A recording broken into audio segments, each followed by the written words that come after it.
How's your week? Mine or theirs? Yours and theirs.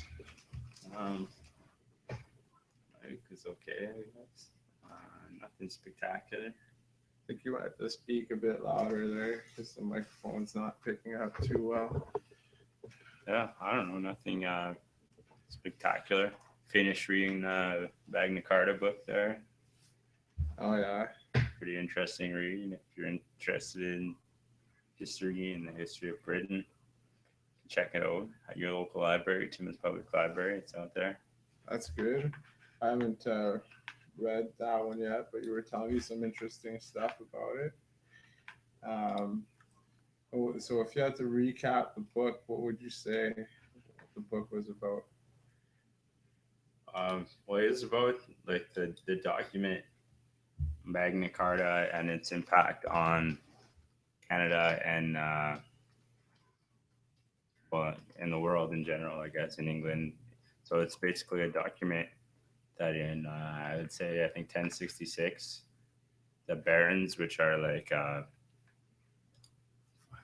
what do you call them in Game of Thrones, like the bannermen or whatever. Okay. So the barons would be like your equivalent of bannermen, so they answer directly to the king, and then they control armies and towns. Uh, and then there's the king. They thought King John was getting too erratic, so they came up with their own document to cement laws that even the king wasn't above the law. It was the first time a sitting English monarch agreed to relinquish some of his power to the people. And it's a document that's still kind of referenced in modern court cases, and it's like enshrined in the American Constitution, like the rights to private property and the rights to trial by jury of your peers, equal rights among men and women. So yeah, it's pretty interesting read. What do you think personally about the right to private property? The right to private property. I know that's a loaded question.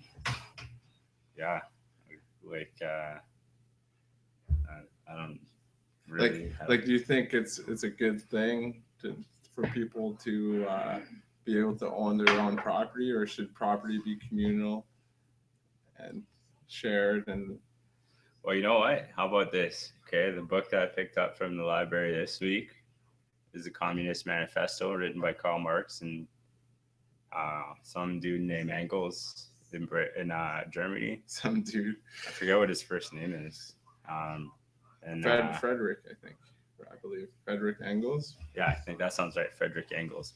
And that's part of what the communist mentality was, that to abolish private property, to stop capitalism, whatever. So I have only just started it, but once I'm done, after reading both sides, I'll give you a there you go good argument about it. Karl Marx has always been pretty interesting to me. I mean, I can't recall the name of the book that I read. Well, now I mean book. It was more of a series of articles by him, but they were put together in a document, and it just kind of struck me. It was the first time that I really thought about, I guess, like the way that humanity works and how crazy it is that there's people that are thinking about the mechanisms of society in such a way that, in Karl Marx's case, you'll see where humans kind of become machines. Yeah. So I kind of saw a little bit about that as like the Industrial Revolution, where they had people just in factories doing a specific job, and like these people didn't own the factory or whatever, they just worked, and that was it, right? And that's part of the basis of the revolution that he wanted. Like I don't really.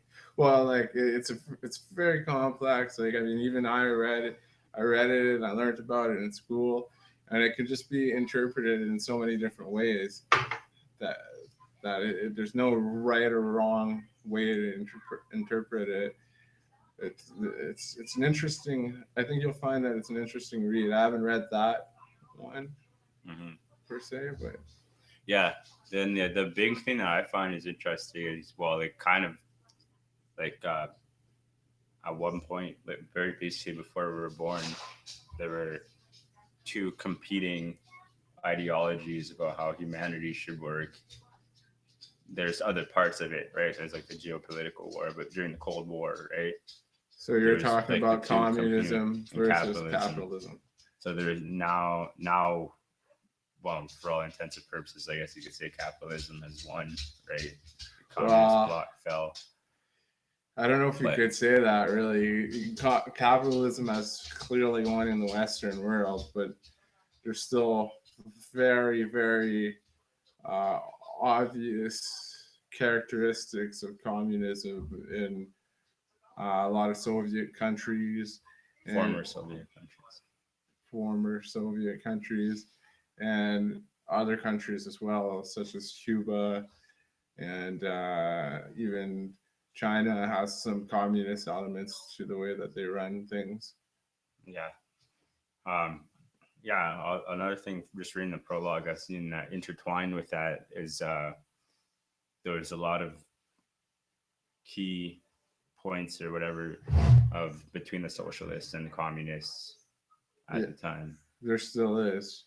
Yeah, so like even like some socialists merged into communist groups and There, vice versa. what I think what's happened is that the line between socialism and communism has sort of blurred. Um, some people even consider them synonymous. I mean, it's not really the case if you go deep into the rationale between the two systems, but on the surface, the results are often similar.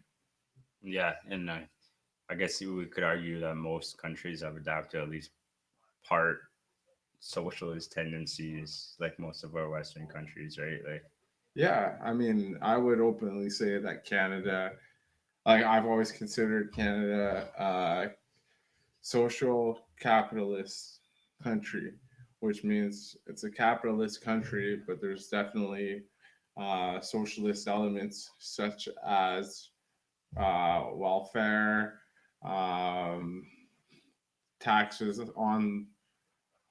Well, Trudeau wants to implement taxes on the rich. That's somewhat socialist. It's trying to like take higher taxes, right? They already exactly. pay Yeah, taxes well, like exactly, everyone but else. it's trying to make the society more equal, right?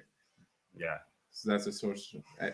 That would be considered a socialist. and that's probably like where either they got the lines blurred or got closer with the communism, right?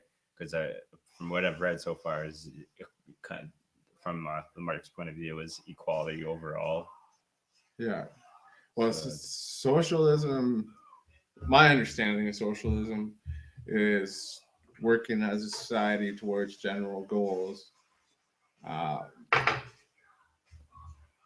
to me, that's what socialism is, and that's you could see how that can relate very closely to communism. yeah. Okay. Well, I look forward to talking about it more once I'm You a little read versed a in bit it. So more Marx. Um, we didn't talk about off the top the tragedy that happened in Paris last week. It's a tough subject to talk about. It's obviously tragic for the people who lost their lives and their families in Paris, but there's a lot more to it, and it could be difficult to understand. yeah, not being Uh, part of it and not being yeah, not there. being there, and there's so many layers of information being fed through so many different channels that you don't at a certain point you might not know what to believe and what to not believe as to the root cause of what happened and as to like what's going to happen next. Yeah. um, There were also a few other terrorist attacks this week. yeah, I believe in Baghdad Beirut, and Beirut. uh, amongst others, I believe. And That actually like brings me to a question, I guess. Why do you think, like, is it just because France is our ally, that we hear more of it than like a funeral getting blown up in Baghdad or Well, 40 people dying in Beirut. I I read this interesting perspective on it, and I think it was by Vice News, somebody from Vice News, and their perspective was not that the media was covering one more than the other. It was that people were paying attention, were seeing kind of what they want to see in terms of uh, which attack to pay attention to. I don't know how that's. I mean, I guess in a sense it makes sense because as soon as one person posts something on Facebook, Yeah, it blows up. it blows up, and then another person sees it and they see that. And if nobody posts on Facebook about Beirut, or if there's just one news article posted by Vice or by CBC, and nobody pays any mind to it, um, then it does kind of fall into the public's. Yeah. But at the same time, like Aaron and I were at dinner on Friday at Eastside Mario's, and like the TV was on, and that's all it was is the Paris stocks. Like I don't think that happened for the other ones, right? I don't know, probably depending. Like I don't know if they're like it's these sides, right? So they probably would have played like sports and stuff during sports times, but Well, they had one TV playing hockey, one TV playing Paris, one TV playing hockey. okay, they might they might do that for something like Beirut. I'm not like it's obviously we can't say right because we weren't at a restaurant at that time, but yeah, it's an interesting question. What do you guys think? Our two viewers. All right, well, they answer us. So you made me think of something with Vice. I actually read two competing opinion pieces by two Yeah, different people on Vice I saw that as about well. Trudeau's decision. I'm not going to get into those pieces, but what I want to talk about was it made me think. Remember last week when we talked and you said, well, what if 9/11 happened? What would you do if our ally got attacked? What would our government do? What would be the Yeah. best steps to take? And we both kind of thought, okay, maybe taking a step back, figuring things out would be a good idea, right? Well, yeah, I would think so. So now, unfortunately, the event has happened. And we are taking a step back and figuring out what to do. A lot of other countries aren't, Yeah. but we are. We're like I watched Trudeau get interviewed, and that was from today, and he said Sorry, let's just go. well, that happened like 3 minutes Yeah, ago. uh, he said that he fully intends to intensify efforts in against ISIS, meaning meaning that he continued to say that Canada is going to figure out what the best role for Canada to play um, on the ground is, and that's what's going to happen. Now, for me, the way that I see it, the right thing to do, and the thing that would represent Canada's historical interests, anyways, would be to set up medic clinics on the ground, start helping to build infrastructure in the places that have been devastated, to provide that kind of support for the Syrian people. well, build infrastructure during a war.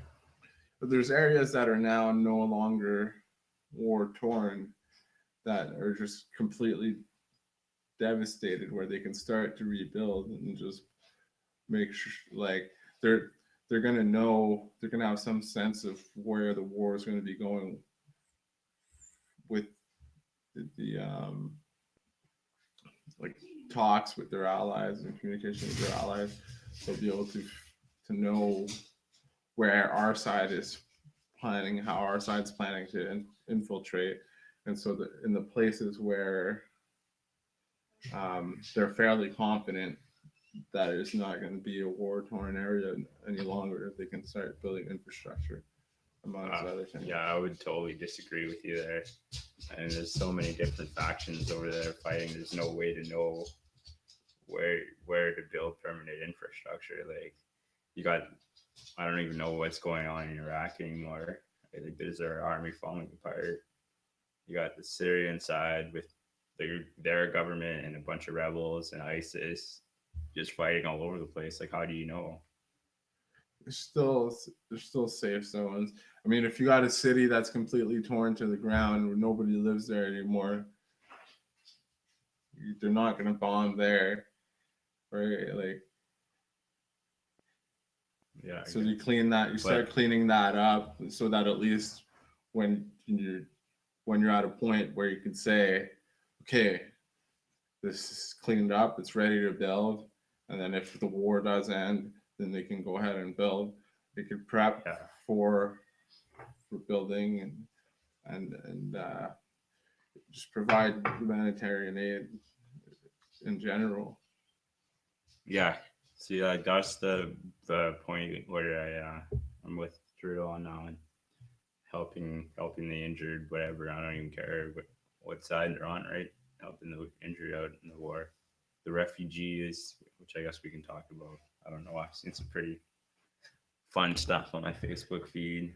Yeah, let's talk about the refugees. Let's clear this up a little bit.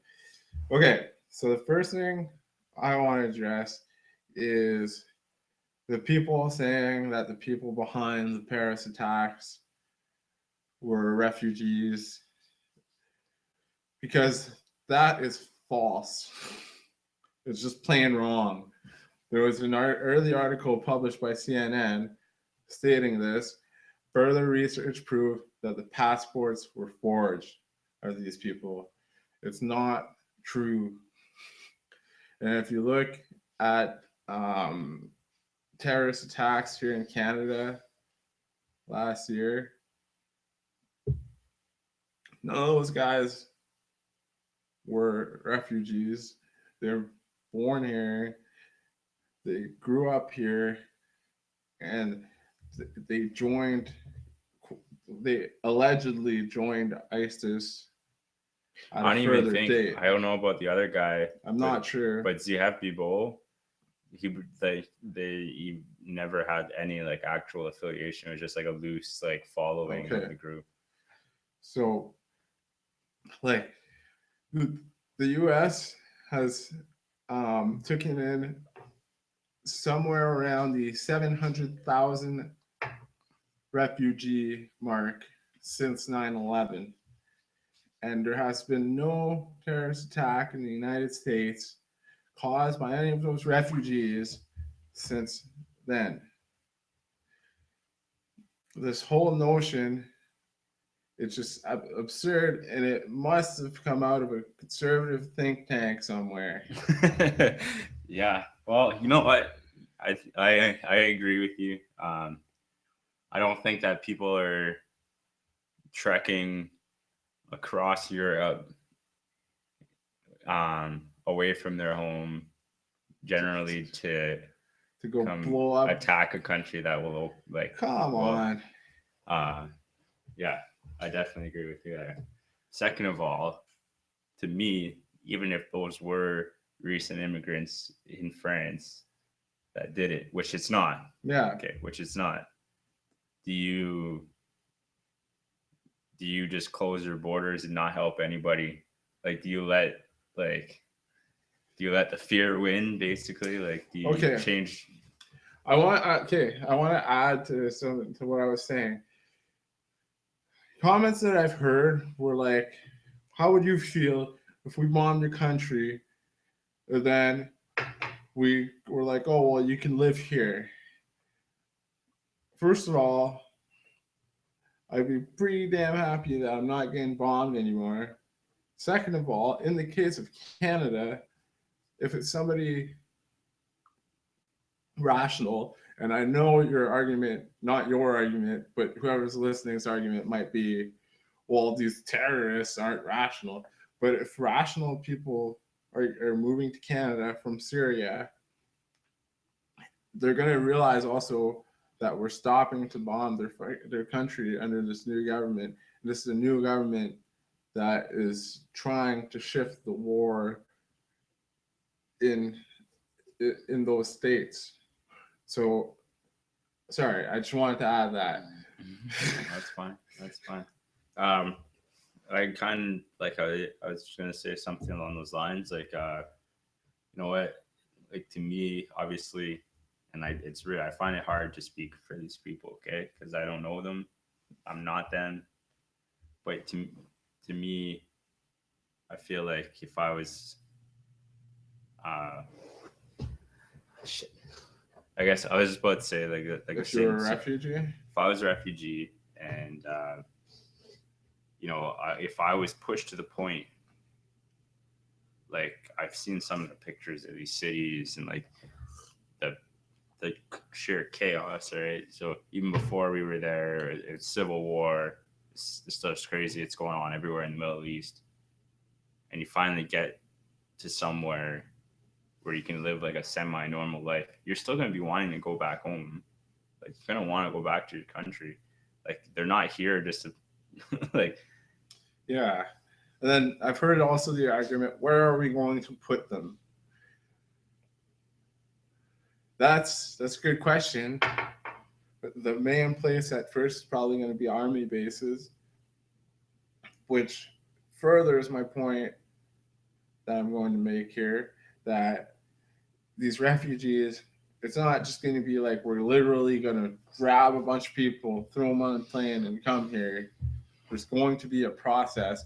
Once they get here, they're more than likely going to land at a Canadian Forces base where they're going to go through an extensive process of figuring out who these people are, what their intentions are, trying to find housing for them, trying to figure out what to do, employment, how they're going to live, and all that.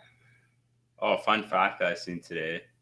Guess whose dad was a Syrian refugee? Who? Steve Jobs. Oh, interesting. Yeah. I just thought that was a cool fact. You know, like wouldn't have iPhones for Syrian refugees. So, yeah, go ahead. Trudeau said, stop bombing ISIS. Stop bombing ISIS. He's been saying that since the start. Do you think you should keep bombing ISIS in light of recent events? Okay, I'm gonna let that. I just want one more refugee question for you. Okay. While you were saying like arguments that you've heard from people, you're on a roll here, so I want to get you going. What do you make of the argument? Oh, we have problems at home. Our veterans aren't getting enough money. We have homeless people. We have people not eating. Why do we separate problems? Completely separate problems. It's not like we're saying, oh, all this money that we had to help homeless people, we're just gonna take all this money and say, screw all these homeless people. We need to bring in Syrian refugees. It's a completely different pot of money. It's planned out to use this money for these refugees in the liberal budget. I would imagine the money saved from the bombing campaigns would be more than enough. Running jets is expensive work. Running a military operation is expensive work. Exactly. That's another good point. But they are going to be having some sort of role there. So it might cost money to have people on the ground, medical staff, etc., on the ground. So I don't know the figures as to how much money is going to be saved from the jets as opposed to what they're going to actually do, because we don't know what they're actually going to do yet. But, like, it's a freaking loaded month for this new government, eh? Already Paris, then he comes back and he's starting parliament all over pretty much right when they come back. Yeah, well, they made a lot of promises. They're gonna have to follow them. They seem like they look intent to they intend to keep those promises. So we'll see. We'll see. Yeah. add something else, but um, can you? We want to get back to my question that I asked. Oh, Byron's got a question for us here. For Oh, the should we keep it? Facebook flag filters. Any thoughts on the Facebook flag filters? So I don't know if any of you guys like don't have Facebook, but just about half my news feed now has replaced their profile picture with a superimposed French flag on their pictures. Not to mention any sports that I've watched. So every football game I've watched since then, like And any hockey hockey. game since then, played the French national anthem before the games. See, I don't have a problem with it. I really don't. And like, I mean, because it's a tragedy. No matter which way you look at it, there's 140-ish people that died in that country, and France has historically been an ally of ours. I mean, here in Canada, Quebec and France, especially, have and continue to have a very strong relationship um, because of two things: because of culture and language. Quebec is the only French speaking uh, region in not region uh, Jurisdiction. jurisdiction in North America, and so they have a very strong relationship with France. Montreal is the second largest French speaking city in the world. Um, so to me, it's just a sign, and I'm going to use the word here, of solidarity with France, because I mean, if something like that, even when Corporal uh, Nathan Cirillo. Cirillo suffered that fate in Ottawa last year, we were getting the same support from them and from people all across the world. So to me, it's definitely a sentimental thing. It doesn't really change that much in the end, but I don't have a problem with it. I didn't do it. I didn't do it either. Um, the only thing really that I don't like, I guess, about it is like blind, like it's like the use of like patriotism to like I don't know. I know I get that it's an emotional thing, but if we use this kind of thing as like if we harness that emotional response to quick action that might like we did in Afghanistan, well, okay, well we'll do whatever because our ally got hurt, so we'll do whatever to help you as long as it doesn't incite that kind of. Okay. Yeah, I don't think it necessarily does or will, because I think I no, I don't think I see your point, but it's not. We're not America. I know we went into But Afghanistan, but we've learned our lessons. I think from that. well, we seem to be the only country that has apparently. France We vowed didn't. all out war. I We, saw Obama on that well, district. France has been meddling with Al Qaeda and all these terrorist groups for a long time, longer than Canada has even thought about those groups or heard about those groups. France has been messing around in African countries with Al Qaeda, and there's a whole backstory to it there. So it's not just about America and ISIS. There's a lot more to it than that. Okay, okay, yeah, actually, so France has been meddling in other places, eh? You know, I know Mali, uh, Francois Hollande, so that's France's France's president. president, when he took office, went almost immediately into Mali uh, at the request of the government there to combat Al Qaeda. And that's, in a sense, from what I understand, how President Hanan got his notoriety, or like just how like what he's kind of known for in France and what he's respected for by the people of France is the way that he's known for the war Okay, in France. in France. So to me, it's not that shocking that it's France that got attacked, especially with all the summits, the G20 summits over there right now, and the environmental summit coming up over there as well. Well, the G20 summit's in Turkey, but with the environmental summit coming up in Paris, um, very shortly, it's not entirely shocking about the location of uh, of that bombing. I don't know if it could have been foreseen. I don't. I'm not part of the French intelligence community or the American Yeah, intelligence that's community. something that I was wondering too, right? So France is part of this Five Eyes group, which is Canada, United States, France, England, and I don't know. There's another one, a fifth one, which means New Zealand. New Zealand, which means we have like these high tech laws or whatever, including like spying laws, like C-51 and the Patriot Act, and they have their own laws. But that didn't help at all, did it? Apparently not. Byron is pointing out that there is between 7 and 8% of French prison population. French Muslim population is between 7 and 8%.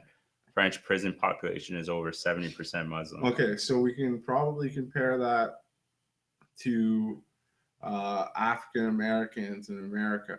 So there's probably similar statistics there, and you can probably compare it to Ferguson and Baltimore and the uprisings that are coming up because of that. So what you're saying is there's already a lot of animosity towards the Muslim population. Yeah, I think we talked about before the different models of not immigration but integration into society by different cultures, and like the melting pot. I can't think of them right France seems like someone that would like to keep their distinct culture, if they're anything like Quebec, anyways. They're way further on it than Quebec. So basically, I can't think of the term right now, but France's integration policy is not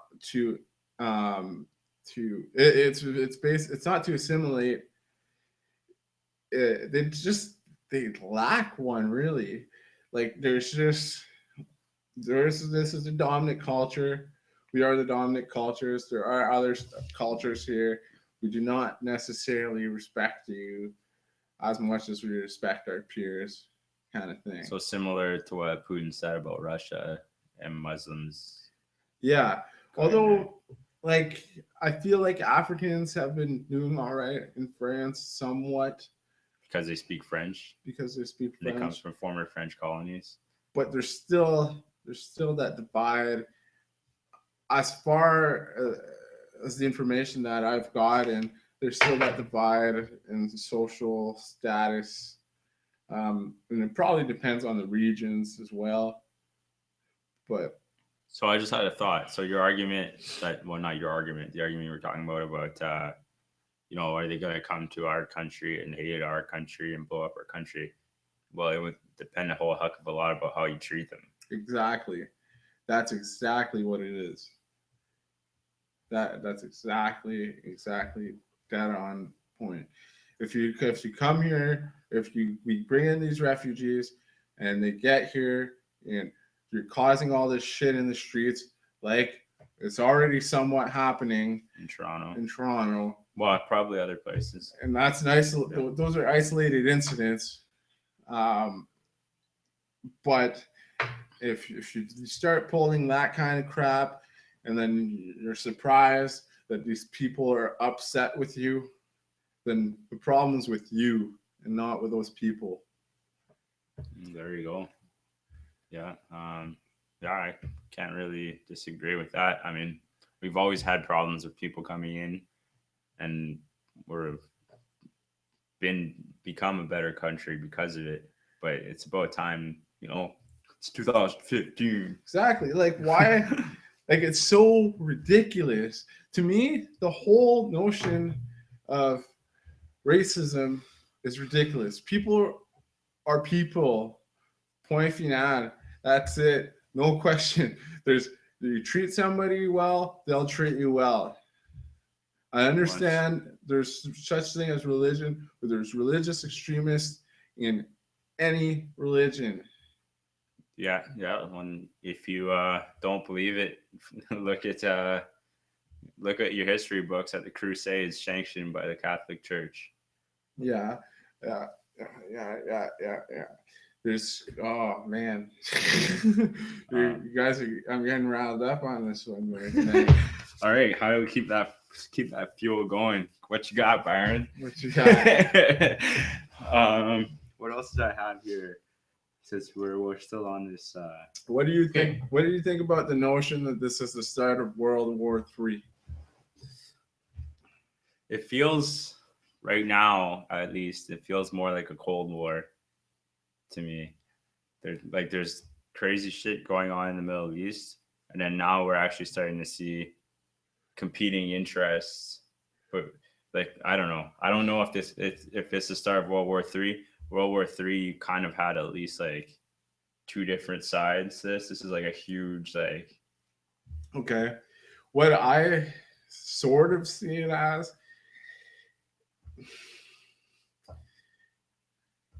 and I'm gonna like this is Samuel Huntington that really brought on this idea, and this guy believes that the next big war is not going to be between countries; it's going to be between civilizations. So it's the clash of civilizations is what he continues to talk about, and maybe we're writing our own prophecy, or we're completing our own prophecy here. But it seems to me that it's sort of what's happening here. yeah, I don't know. I guess I'd have to read more of his stuff because to me, um, since Islam started, we there's been conflict between Christians and Islamists in Europe. Like you can look at Jerusalem, it's been taken over back and forth. There's been crusades. There's been their side. I shouldn't even say in their side. Well, There's been wait. Isn't Islam thousands and thousands and thousands of years old? okay, yeah. So yeah, Islam is I meant since the coming of Muhammad, right? So like I guess So that's like their Jesus. well to oversimplify it, yeah, I guess the Prophet Muhammad. Um, but yeah, so like the Middle East and parts of Europe, they've always been like it's been a thousand or 2 years now. They've been going back and forth. I what was the town? Constantinople was a huge one.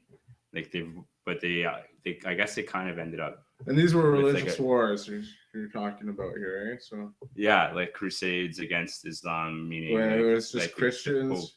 meaning like the Pope sanctioned the English to go um, take over Muslim towns. They build castles in Muslim areas and pretty much in pillage to try and convert them over to the Catholic faith, which seems like a stupid way to convert people, anyways. And Isn't that like the nature of Catholicism? yeah, I guess so. Just try to convert everybody, Anyway, my like they point did of to the view, natives here, right? yeah, to assimilate them. So they've been doing it. Like I don't know how you can villainize Islam and like the religion is just a vehicle. I guess I don't know what you call it. Like it's not the reason to me. I mean, like ISIS can veil what they're saying and say, oh, it's a representation of Islam, but at the same time they have ulterior motives, and they Yeah. thrive on this whole Islamophobe thing, right? Like Well, they yeah. I thrive don't on it. think that. Yeah, I don't think that ISIS's whole thing really is everybody needs to be Muslim and Islam is awesome. I think it's more Well, they claim to rule the entire Islamic okay. world. But yeah, my point Yeah. is more that I think that they have a problem with American culture and American values and what America stands for in the world. And American interventionism. Yeah, well, that comes with it. But so that's what I think the issue is there. But then now the question comes like, how do you address the challenge of facing an enemy like that? And how do you kind of figure out what like we're assuming things about what their motives are, and you can't believe what they're saying their motives are necessarily public what they're publicly saying what their motives are. So how do we figure out exactly what the problem is, what these people are angry about, why they're killing people, and then once we figure that out, how do we address it? Or you could even ask, is it something that is our responsibility to address? It is because people are getting killed. People are getting killed all over the world. We're killing people. Okay, well maybe like if I was ow um like if I was the president of France, I would start questioning what's going on here. Okay, yeah, okay. Um, like it's not the same If situation, if he's but actually well intentioned. yeah, but it's not the same situation. But I don't know, and I'm curious if you do. Remember that dude in Denmark that shot like 78 people? Yeah, in Whoa, like Norway, wasn't yeah, it? or no, Norway. What happened there? He got convicted to I think life in prison. But he wasn't associated to. Terrorism? No. Well, that to me that's an act of terrorism, but he wasn't associated to like a terrorist group. Yeah. No, he wasn't. He's just had mental issues, allegedly. But did they create a huge spy state? There's 100,000 people in Norway. It's not really like I don't know if they did, but like it would be highly unnecessary if they did. And I sorry if I'm wrong on that 100,000 people thing, but there's not that many people in Norway. It's a small country. Okay, so that means they don't matter. No, it doesn't mean they don't matter. It just means that it fairly should be relatively easy to keep an eye on what's on national security. Clearly not, though.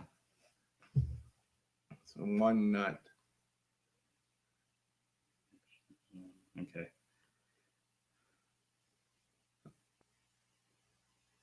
Norway apparently is actually a very beautiful country. The Kingdom of Norway. Yeah, and Scandinavia always up top the list of best places to live. Oh yeah. So Where?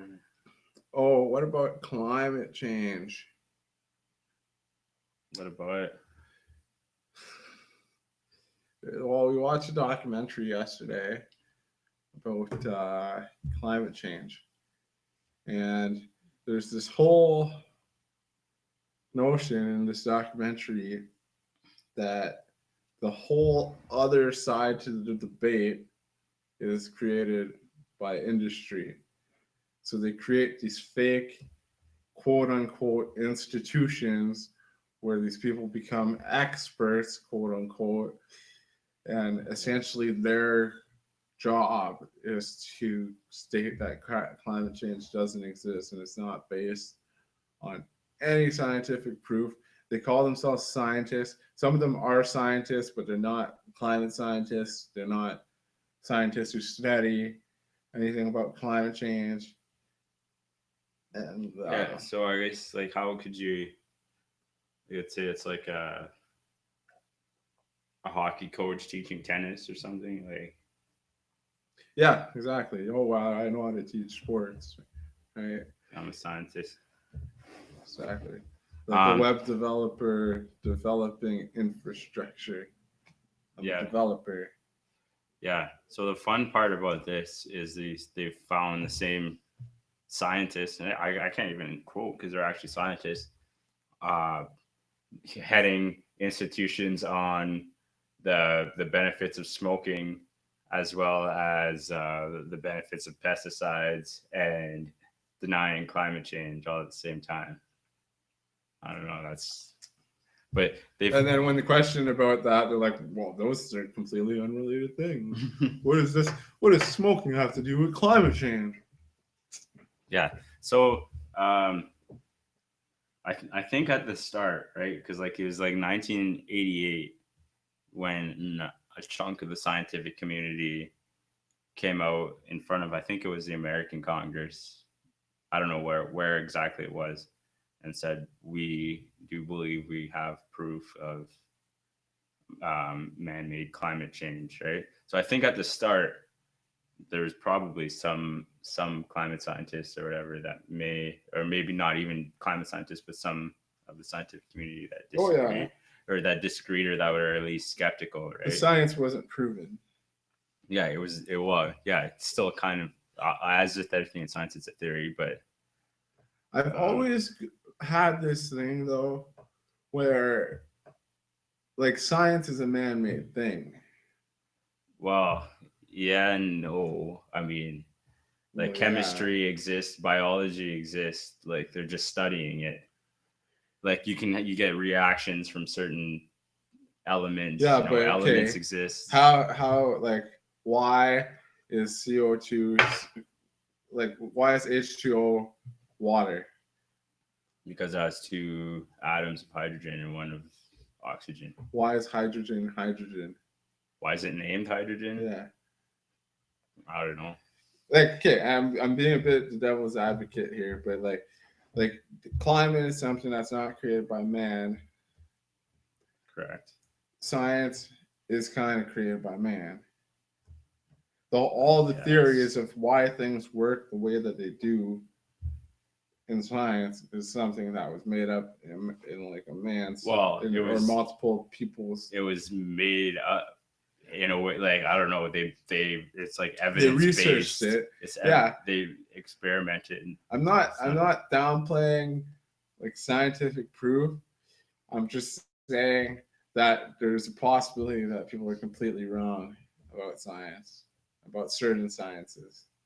sure, yeah, that's the whole point of science, is to prove the first person wrong or whatever. Like to further our understanding. The more we understand, the more we understand that we don't understand. In the Right? same way that somebody once thought the world was a square, and that guy was probably considered a scientist. Well, it was general knowledge at that time that the world was a square. Exactly. And what about the scientists at the time? They must have thought that too, right? Yeah, until someone came and So proved it scientists have wrong. been Yeah. wrong before, and even when it's completely like there's a consensus, they've been wrong. So that's my art. Like that's my argument here. My skepticism on it.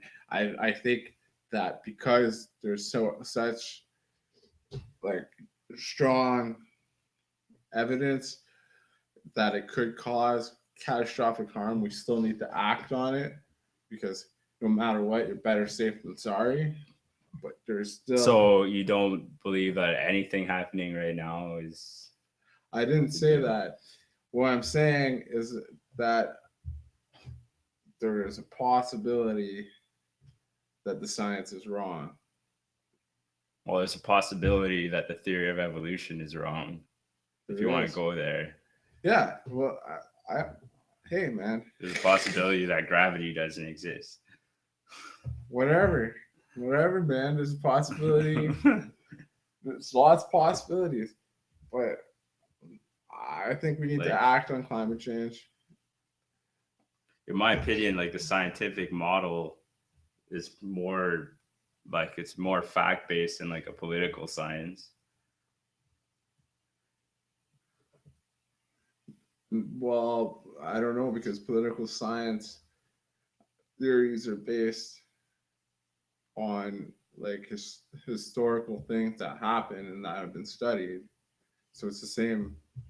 It's really the same thing. It's just you're studying people and groups of people as opposed to elements or Okay, but in practice, it's not really done that way. it is.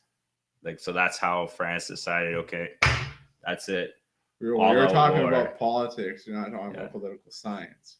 They're Okay, two yeah. different So things. I mean, in practice, politics isn't reflective of the sciences backed on, right? In practice, the way that people act on climate change isn't the way that No, the it's not. scientists say that it should be. So politicians don't necessarily have to listen to political scientists Or real or scientists, real apparently. scientists. So it's like Like if scientists had their way, we would probably not be taking any more oil out of the planet. anyways, I want to touch a little bit on the American election. I know it's not your favorite topic, but I've been watching Trevor Noah, and one thing that struck me was the FEC, the Federal Elections Commission.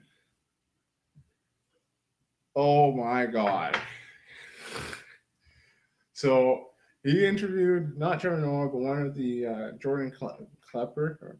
He interviewed the chair of the FEC, and she essentially. What is FEC? What does the Federal Election Commission do? They're the equivalent of Elections Canada. So they're supposed to regulate election fraud and money in politics and enforce election laws. And she told this guy, the chair of the FEC, told this guy on national television that the FEC is pretty much useless. Surprise. So this is one example that they put up. It was Carly, super PACs for Carly.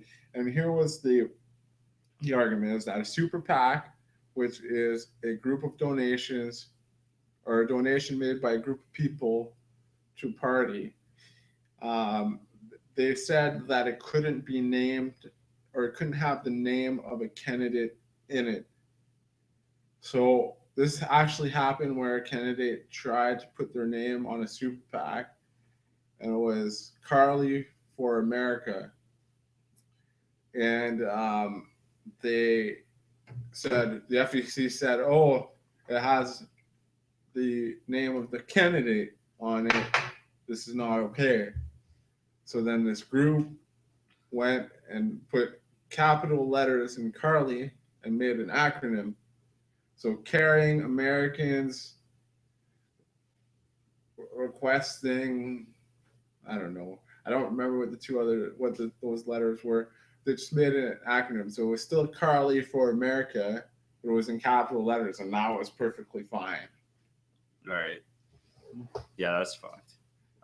My biggest ridiculous. My biggest complaint with that system is the idea of the super PAC in general. Right. So a court case happened. I don't know the exact details, but they set a precedent so that there could be, as long as, like you say, it was anonymous donors, and put it in a super PAC, took off all limits on campaign donations. I don't even know how much they spend, but I know since the super PAC era, every candidate with the most money has won the election. They're projecting $5 billion will be spent on this election campaign. fucking ridiculous, man. They've got, like, if you want to talk about us bringing 25,000 refugees, and we need to spend our money elsewhere, $5 billion on a presidential campaign. Now we are talking about America here.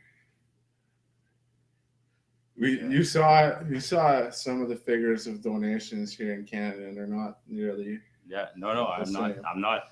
But I was just saying, you know, that's freaking crazy. $5 billion, like $5 billion.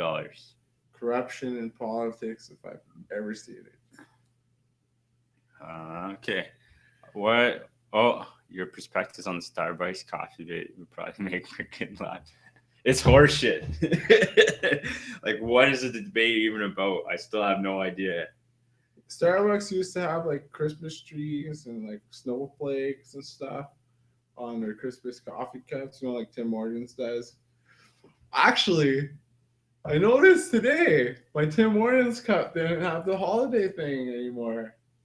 It was just a plain Tim Hortons cup. I wonder if that was just like one random Tim Hortons that ran out of holiday cups. But anyways, but yeah, so they just stopped putting the holiday stuff on their cups, and everybody got So mad. it's red. Just red with a circle Starbucks thing. I think it's a non-issue. Like we just said, they're spending $5 billion on an election campaign where the richest party always wins. We've got this crazy shit going on in Syria. I don't know what other thousands of issues there are in the United States, and people are fucking talking about coffee cup. Actually, I saw something. I think it was a tweet or something today. How did it go? It's like, how are you angry with a red coffee cup and not that you're paying $7 for a cup of coffee? Yeah, I always hated Starbucks. I'd walk in there. You walk in there and you look at the menu. You're just trying to find coffee, and it's just not there. Actually, yeah, we were on our way back from Toronto and we stopped at a station. They have these like crazy rest stops now in Southern Ontario. There's like a Tim Hortons, a Starbucks, like restaurants and stuff, corner store, gas stations. And they had a Starbucks. I was like, I'll screw it, you know, like I'll go check it out. Waiting in line, I'm like, oh, $6. Yeah. Go to the Tim Hortons line or whatever. It's not even better coffee. Like, it's stupid. I wouldn't even know. All right, I got one last quick one before we go, and I think Byron will like this one too. We were at the bar on Friday night. Yeah. We were at the bar on Friday night. I was standing at the bar with Byron and Ryan, and look behind us, and three cops, and big vests and guns and everything walking in. Byron was pissed, just like, you know, like what the fuck are they doing here? I guess I kind of get their presence with all the drugs prevalent around here, but what I really want to talk about, because I saw a cop the next day at Mr. Sub, gun on him. We talked about it a little bit. What do you think is necessary for Timmins police to walk everywhere with guns on them? I don't think it's unnecessary. Like, I don't have a problem with it. To me,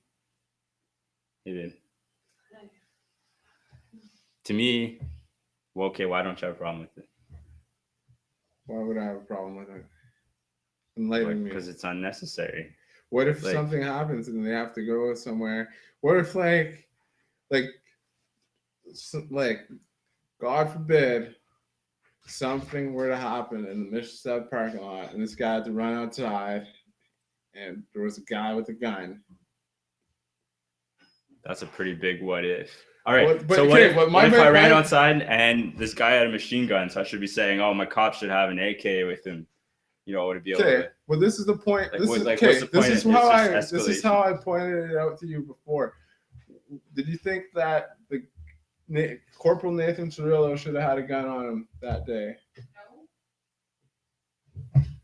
Aaron says no. Well, he would have still been alive if he had a gun on him that day. It's also at a museum. It's not a museum. It's a war memorial. Which is also a museum. No, it's not. I thought he was at the war museum. No. It's a war memorial. It's right beside Parliament. It's like soldier. Okay, well, either way, he wasn't on duty. Why should he have the right to carry a gun? So should we have armed guards there? Yes, and we do now. Okay. What To me, that city of Timmins, it doesn't justify having a gun. Like, what it's just like the debate with them getting tanks and stuff. It starts at one point, and they, how many percent? If What cops percentage? have had guns on them Yeah, for okay. 40 years. History at is least. not like okay. So just because it's always been that way, So I'm just saying there's a reason it's that way. They just didn't up and one day decide, oh, cops need to have guns. okay. What happened in Timmins that decided that the Timmins police should have guns? It's a provincial regulation. It's a provincial regulation that municipal police have to carry guns on them.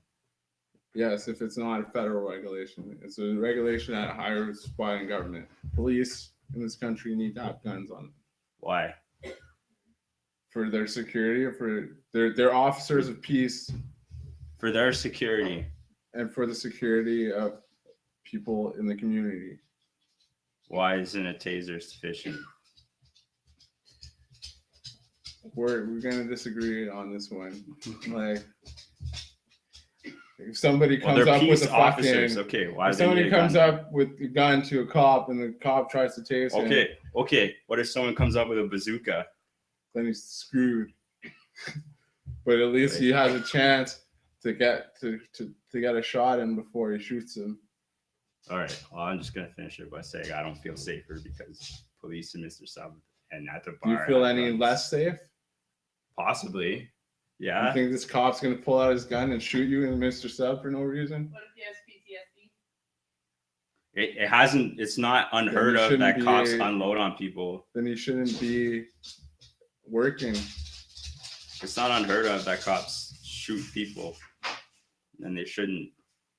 It happens sometimes, yeah. Not as much here.